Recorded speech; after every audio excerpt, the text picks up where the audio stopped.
श्री महाप्रज्ञ गुरवे नमः। जिसके सांसों में रहता है शाश्वत शांति का स्पंदन, उस महाप्रज्ञ को वंदन, उस महाप्रज्ञ को वंदन। सत्य अहिंसा अनेकांत को अर्पित जिसका तन मन, उस महाप्रज्ञ को वंदन, उस महाप्रज्ञ को वंदन। जिसके सांसों में रहता है शाश्वत शांति का स्पंदन, उस महाप्रज्ञ को वंदन, उस महाप्रज्ञ को वंदन।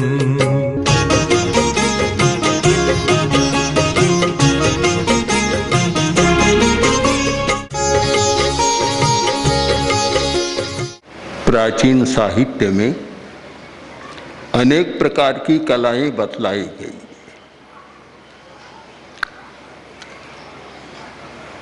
स्त्रियों के लिए 64 कलाओं का निर्देश है और पुरुष के लिए 72 कलाओं का निर्देश है।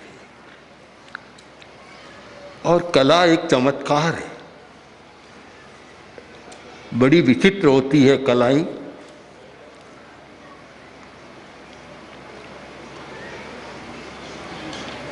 एक व्यक्ति एक काम करता है और उसके साथ कला शब्द जुड़ जाता है तो उसका सौंदर्य सतगुणित हो जाता है। उन सब कलाओं में एक कला है जीने की कला। कहा गया कि जो सब कलाओं को जानता है, धम्म कलम जो ने जान आई, धर्म की कला को नहीं जानता, सारी कलाएं व्यर्थ हो जाती है। धर्म की कला उसी को हम कह सकते हैं जीने की कला। मरने की भी कला है, आज हम जीने की कला पर चिंतन करें। जीने की कला, जीवन मिला है मनुष्य का जीवन, जिसे बहुत दुर्लभ माना गया और इसलिए दुर्लभ माना गया। ऐसा जीवन केवल वर्तमान की दुनिया में नहीं, अगर हम सारी निहारिकाओं का और इतना विशाल अनंत आकाश और असंख्य निहारिकाओं के बीच जो मनुष्य हैं उन पर भी विचार करें तो मनुष्य जैसा विकासशील और विकसित प्राणी दुनिया में कोई नहीं। सबसे बड़ा स्थान है। ऐसे मानते हैं कि देवता का स्थान बहुत ऊंचा है, क्योंकि देवता देवाणम मनसा, जो मन में सोचते हुए काम हो जाता है। किंतु साथ साथ यह भी कहा गया कि देवता भी चाहते हैं कि मनुष्य बनकर आत्मा का कल्याण करे। तो आखिर मनुष्य ही सबसे बड़ा रहा। तो ऐसा दुर्लभ जीवन पाकर और जो जीने की कला नहीं जानता, कैसे जीना चाहिए और कैसे इस जीवन का उपयोग करना चाहिए, इस कला को नहीं जानता, तो उसके लिए शेष सारी कलाएं बहुत काम की नहीं रहती। जीने की कला, उसका एक सूत्र है शांति से जीना। एक सूत्र है, और भी बहुत सारे सूत्र है, पर आज एक सूत्र पर हम विचार करें, शांति से जीना। आगमिक भाषा में कहें तो धर्म ध्यान के साथ जीना, संक्लेश और आर्त ध्यान के साथ नहीं जीना। शांति के साथ, जिसके मन में कोई क्लेश है, अभिद्रोह है, ईर्ष्या का भाव है, हिंसा का भाव है, वह शांति से नहीं जी सकता। शांति से जीना और उस जीवन का अर्थ होता है शांत सहवास। उस कला से प्राप्त होता है शांतिपूर्ण सहवास, शांत सहवास। साथ में रहते हैं और बड़ी शांति के साथ रहते हैं। कोई भी एक दूसरे को बाधा नहीं पहुंचाता, कोई समस्या पैदा नहीं करता, सब अपनी अपनी सीमा में रहते हैं, सबको अपनी सीमा का बोध है। तो फिर उनका शांत सहवास, शांतिपूर्ण सहवास।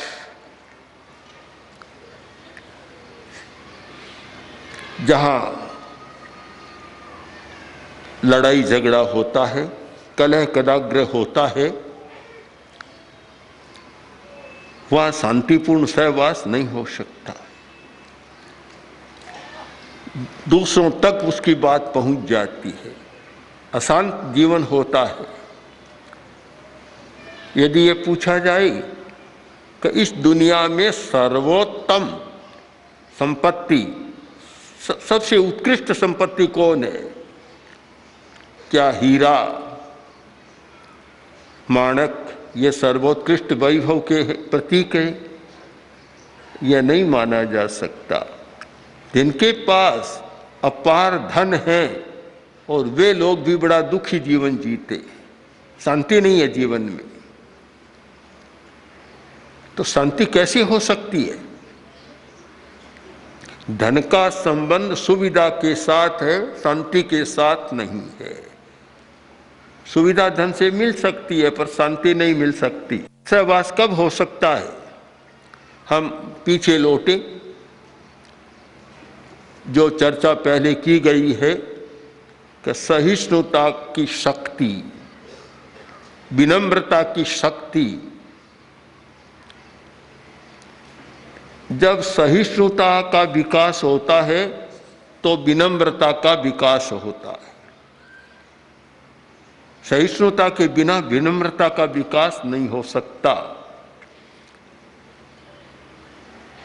और जब सहिष्णुता और विनम्रता दोनों का विकास होता है तब सामंजस्य का विकास होता है। और जब सहिष्णुता, विनम्रता और सामंजस्य इन तीनों का विकास होता है तब होता है शांत सहवास। इन तीनों के बिना शांत सहवास नहीं हो सकता। असहिष्णु आदमियों का सहवास शांति का नहीं हो सकता। एक घर में आदमी इतना गुस्सेल था, बड़ा ऑफिसर था पर बड़ा गुस्सेल था। परिवार वालों ने बताया, इस एक व्यक्ति के गुस्से के कारण हम सब संत्रस्त रहते हैं, भयभीत रहते हैं और बड़ी अशांति रहती है।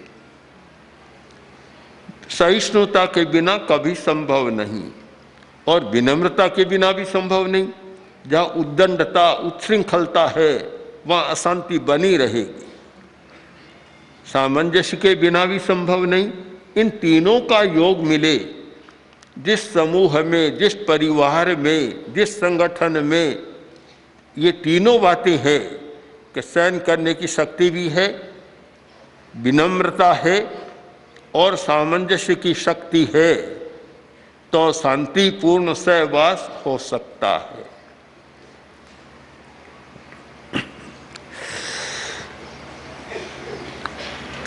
इसके सिवाय एक गुण और अपेक्षित है और वह है आवेश पर नियंत्रण का अभ्यास। आवेश पर नियंत्रण बहुत कठिन बात है। हर व्यक्ति के अपने अपने आवेश होते हैं। कसाई के आवेश अलग अलग होते हैं। किसी में मंद है, किसी में मध्यम है, किसी में तीव्र है। और यह इमोशन की समस्या सर्वत्र रहती है। यह तारतम्य भी रहता है।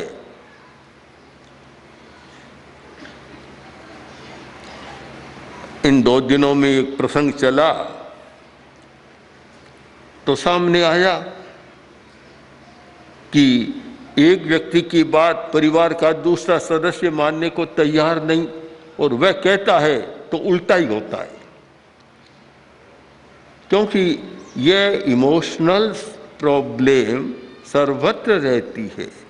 ये आवेश की समस्या हमेशा रहती है। और उसके कारण मान्यताएं भी जीवन की अलग बन जाती है, धारणाएं अलग बन जाती है और उनका समीकरण होना मुश्किल होता है, बड़ा कठिन है।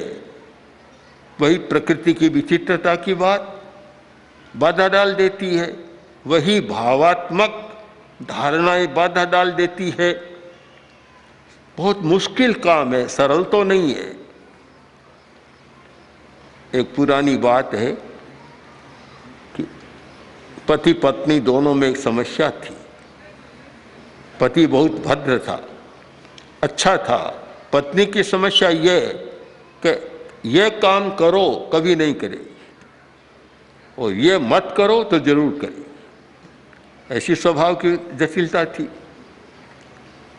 पति बड़ा परेशान था, घर वाले भी परेशान थे, क्या करें।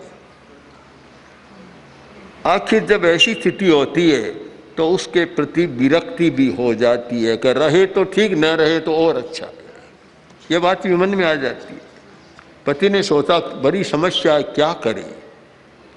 पर्व का दिन आया और सब लोग नदी में स्नान करने नहाने जाते हैं पर्व के दिन पर, तो सोचा आज पर्व का दिन है, नदी में स्नान करने जाएंगे। तो पति ने सोचा कि आज अच्छा अवसर है। उसने कहा देखो आज पर्व का दिन है, हजारों लोग आएंगे स्नान करने के लिए, तुम भी जाओ तो बढ़िया कपड़े पहन कर जाना, नहीं तो अच्छा नहीं लगेगा। कहा नहीं, बिल्कुल नहीं पहनो। फिर कहा कि कोई बात नहीं, पर थोड़ा गहना तो पहन कर जाना। कि नहीं है वही उतार दो, जो कहे वह नहीं करना। अब ऐसे लोगों के साथ कैसे सामंजस्य हो सके, बड़ा कठिन प्रश्न है। सरल नहीं है प्रश्न, बड़ा जटिल है।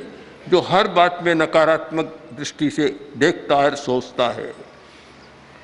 तो देखो एक बात सुन लो, कोई बात नहीं, कपड़े गहने की बात छोड़ो, जैसा तुम्हारी इच्छा पहन कर जाना, पर यह ध्यान रखना कि किनारे पर ही स्नान कर लेना, आगे मत जाना। कि क्यों नहीं जाऊंगी, मैं जरूर जाऊंगी। आखिर गई, पति की होशियारी काम लग गई, गहने भी बच गए, बढ़िया कपड़े भी बच गए। किनारे पर रहना नहीं, थोड़े आगे बढ़ी। स्नान तो किनारे पर नहीं करना, पति ने कह दिया किनारे पर करना, तो वह करना ही नहीं है। थोड़ी आगे बढ़ी और पानी के प्रवाह में समा गई। ऐसी प्रकृति के लोग भी होते हैं, विचित्र प्रकृतियां हैं और विचित्र मान्यताएं होती है। अब उनके आवेशों का समीकरण कैसे किया जाए, बड़ा कठिन है। पर हम दूसरे पहलू से विचार करें कि ऐसे लोग 100 में 10-20% होते, 80% लोग अच्छे होते हैं, जिनकी प्रकृति इतनी जटिल नहीं होती, जिनकी मान्यताएं भी गलत नहीं होती। ऐसे लोगों की संख्या ज़्यादा है। तो हमें प्रयत्न करना चाहिए, प्रयत्न सबके लिए करना चाहिए, पर कम से कम 75-80% लोगों के लिए तो अवश्य प्रयत्न करना चाहिए कि वे अपने आवेशों पर नियंत्रण करें, अभ्यास करें। आवेश पर नियंत्रण का अभ्यास, एक दिन में तो आवेश पर नियंत्रण नहीं होता, न 10 दिन प्रेक्षक ध्यान के शिविर में होता। रास्ता मिल जाता है, अभ्यास की पद्धति मिल जाती है, क्रम बन जाता है और वह करे तो फिर आवेश पर नियंत्रण होता है। तो जो व्यक्ति शांत सहवास चाहता है उससे अपने आवेश पर नियंत्रण करना जरूरी है। हमने ऐसे लोगों को देखा कि पिता का आवेश शांत है तो पुत्र भी बहुत विनीत है उसके लिए, पुत्र बहुएं भी विनीत विनीत है, पूरा परिवार उनके बस में है। जैसे वृद्ध हैं, काम नहीं कर रहे घर का कोई भी, पर सब उनके अधीन होकर चलते। और जिनका आवेश शांत नहीं है, ऐसे पिताओं को भी देखा कि पुत्र उनको पूछते नहीं है, थोड़ा बहुत आगे से करते हैं, आगे चला जाता है तो पुत्र भी कहता है मेरा पिता तो निकम्मा है, इनकी बात सुनना मत, ध्यान मत देना। साहब यह भी देखा है। कारण आवेश पर नियंत्रण नहीं है। एक अवस्था के बाद तो और अधिक नियंत्रण होना चाहिए, और अपनी अवस्था को देखकर अवश्य होना चाहिए कि 40 वर्ष के बाद अवस्था ढलती जाती है। उस स्थिति में तो और विचार करना, यदि मेरा अपने आवेशों पर नियंत्रण नहीं होगा तो इधर तो कर्मजा शक्ति कम होती जा रही है, पूछ घट जाएगी, और दूसरे में आवेश रहा तो और भी लोग दूर हो जाएंगे। हर आदमी को भविष्य दर्शन करना चाहिए। आज 30 वर्ष का है, 40 वर्ष का है, उसे 70 और 80 वर्ष सामने रखना चाहिए। तो आज मैं हूं, उसके बाद क्या होगा। और यह भी याद रखना चाहिए कि अगर 70-80 का हो गया तो आगे मृत्यु भी तो है, आगे क्या होगा उस पर भी विचार करना चाहिए। अवस्था की बढ़त और मृत्यु दोनों को सामने रखकर और अपने कार्यक्रम का निर्धारण करे और आवेश पर नियंत्रण करने का अभ्यास करे तो अच्छा हो सकता है। शांत सहवास का एक और सूत्र वह है आवेश पर नियंत्रण, और एक सूत्र है सापेक्ष दृष्टिकोण का विकास। शांत सहवास तब रह सकता है जब हमारी दृष्टि सापेक्ष है। हम अपेक्षा को समझते हैं कि कौन व्यक्ति किस अपेक्षा से क्या कर रहा है, और मेरी भी अपेक्षा है, उसकी भी अपेक्षा है। मैं दूसरे की अपेक्षा को नकारूं नहीं, गौण नहीं करूं। यह सापेक्ष दृष्टि का विकास जब होता है तो शांत सहवास रहता है। एक निरपेक्ष दृष्टि वाला व्यक्ति आ जाए, कहा जाए कभी मैं ठीक रहूंगा, रहूंगी, पर आपको भी थोड़ा ध्यान देना है, मैं नहीं बदल सकता, मेरी प्रकृति तो है जैसी रहेगी, तुम्हें बदलना है। ऐसा भी सुना है, सुना नहीं, अनुभव किया है कि अब मेरी प्रकृति तो नहीं बदलेगी, तुम लोग ही ध्यान देकर चलो। जहाँ इतना निरपेक्ष दृष्टिकोण होता है वहाँ शांत सहवास नहीं हो सकता। दोनों को ही सापेक्षता का अनुभव करना है कि भाई पति यह सोचे कि पत्नी के बिना मेरा काम नहीं चलता, पत्नी यह सोचे कि पति के बिना मेरा काम नहीं चलता, तो यह सापेक्ष दृष्टिकोण है। एक दूसरे को एक दूसरे की अपेक्षा है। जब रोटी का समय है तो पत्नी की अपेक्षा है, जब पैसा का समय है, पैसा लेने देने का, तो वहाँ पति की अपेक्षा है। दोनों को अपेक्षा है। यह सापेक्ष दृष्टिकोण एक जीवन की समरसता और शांति का बहुत बड़ा सूत्र है। तो एक दूसरे को अपेक्षा रखें, इसलिए हम दूसरे की अवज्ञा नहीं करेंगे, क्योंकि मुझे उसकी अपेक्षा है। वह सोचती है मुझे अपेक्षा है, तो फिर अवमान नहीं करेंगे। अग्रणी को सहवर्ती की अपेक्षा है और सहवर्ती को अग्रणी की अपेक्षा है। एक साध्वी समणी या साधु में भिक्षा लाने की सामर्थ्य है, वह अच्छी तरह जाकर ला सकता है। तो एक में प्रवचन देने की क्षमता है, तो अपेक्षा रखनी होगी। कभी प्रवचन की क्षमता है और वह अगर भिक्षा नहीं लाता है तो कोई कठिनाई नहीं, हमारा एक सामंजस्य है, ये ठीक बात है। उस अपेक्षा को समझकर काम करें। एक दूसरे की अपेक्षा, सापेक्षता निरपेक्ष नहीं है, बस ये धारणा बन जाए तो फिर शांत सहवास के लिए बहुत अच्छा मौका मिलता है। एक सूत्र और है तटस्थ मनोवृत्ति का विकास। बड़ी समस्या है। जहाँ पक्षपात होता है वहाँ शांत सहवास नहीं हो सकता। एक युवक आया हमारे पास, आकर बोला कि मैं बहुत दुखी हूँ। मैंने पूछा क्यों? कि पिता के प्रति मन में एक विद्रोह की भावना जाग रही है। मैंने पूछा क्यों, पिता के प्रति ऐसा क्यों व्यवहार होना चाहिए? पिता तो एक संरक्षक होता है, पालक होता है, उस पालक के प्रति ऐसी दुर्भावना तुम्हारे मन में क्यों? तो बोला पिताजी ने हमारे साथ बड़ा अन्याय किया, कि 2 भाइयों को तो सब कुछ दे दिया और मुझे घर से निकाल दिया। यह तटस्थ वृत्ति का अतिक्रमण है। जहाँ पक्षपात होता है वहाँ संत सहवास नहीं हो सकता। एक सहवर्ती साधु को लगे कि अग्रणी साधु है, उसका अमुक के प्रति झुकाव है, मेरे प्रति नहीं है, वहाँ संत सहवास खंडित होना शुरू हो जाता है। चाहे एक साध्वी को लगे, चाहे एक समणी को लगे, यह लगे कि अभी अग्रणी का उसके प्रति ज़्यादा है, झुकाव है, मेरे प्रति नहीं है। जहाँ तटस्थता में अंतर लगे वहाँ संत सहवास नहीं हो सकता। समस्या 2 तरफी है। झुकाव होने के भी कई कारण हैं। एक व्यक्ति में तो योग्यता है, क्षमता है, एक में कम योग्यता है, तो जिसमें योग्यता है उससे वही काम लिया जा सकता है, जिसमें योग्यता नहीं है उससे वह काम नहीं लिया जा सकता।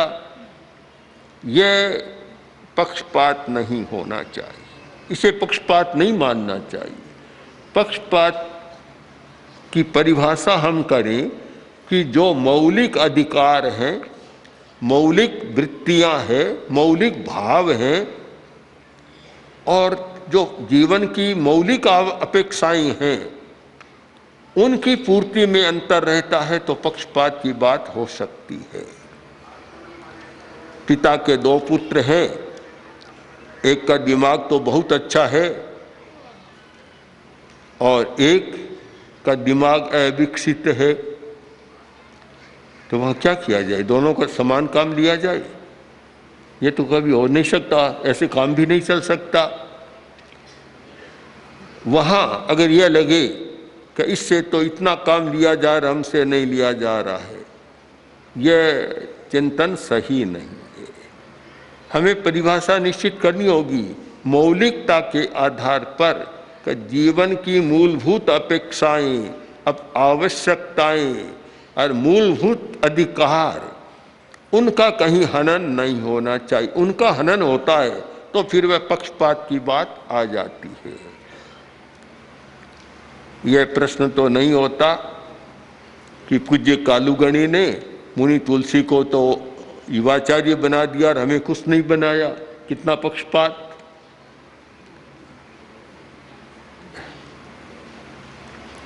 आचार्य तुलसी ने मुझे बना दिया, औरों को नहीं बनाया, यह भी पक्षपात। और मैंने महाश्रमण को उत्तराधिकारी बना दिया, दूसरे साधु को नहीं बनाया, यह भी पक्षपात हो सकता है, माना जा सकता है, कह सकते हैं। पर हमें पक्षपात की परिभाषा भी स्पष्ट समझ लेनी चाहिए जिससे दिमाग उलझे नहीं। पक्षपात का मतलब है जिनका एक समान अधिकार है, उस अधिकार में अंतर डाले तो पक्षपात हो सकता है। मान लो एक गृहस्थ की दृष्टि से विचार करें कि पिता के पास 4 करोड़ रुपये हैं, 3 बेटों को तो 1-1 करोड़ दे दिया और एक को का तुम्हारे कुछ नहीं, तो फिर पक्षपात हो सकता है। क्यों? वह समान अधिकार है, उनका भी अधिकार है कि अगर विभाग हो तो चारों का समान हो, तो फिर पक्षपात माना जा सकता है कि पक्षपात है। और वह पक्षपात पारिवारिक समस्या पैदा करता है और सामूहिक समस्या भी पैदा करता है। ऐसे ही धर्म क्षेत्र में भी हो सकता है। इसीलिए तो व्यवस्था की गई कि 4 साधु हैं, भिक्षा के लिए गए, 1 रोटी मिली तो चारों के 4 खंड हो जाएंगे, अकेला कोई नहीं। यह नहीं कि बड़ा है वह तो आधी खा ले, दूसरों को थोड़ा थोड़ा दे, ऐसा पक्षपात हो जाएगा। या बड़ा खाए और अपना जो उप उसको भी ज़्यादा दे दे, दूसरों को कम दे, तो फिर पक्षपात हो जाएगा। बहुत स्पष्ट रहे कि जो हमारे मौलिक अधिकार, मौलिक अपेक्षाएं हैं, जीवन की अपेक्षाएं, उनमें सबके साथ समान व्यवहार। उपनिषद का वाक्य बड़ा सुंदर है, आनंदो वही ब्रह्म है। ब्रह्म और क्या है? आनंद की अनुभूति तो ब्रह्म है, इसका अनुभव करें। और उसके लिए जीने की कला, और जीने की कला का महत्वपूर्ण सूत्र है शांत सहवास। ओम आर। ओम श्री महाप्रज्ञ गुरवे नमः। ओम श्री महाप्रज्ञ गुरवे नमः।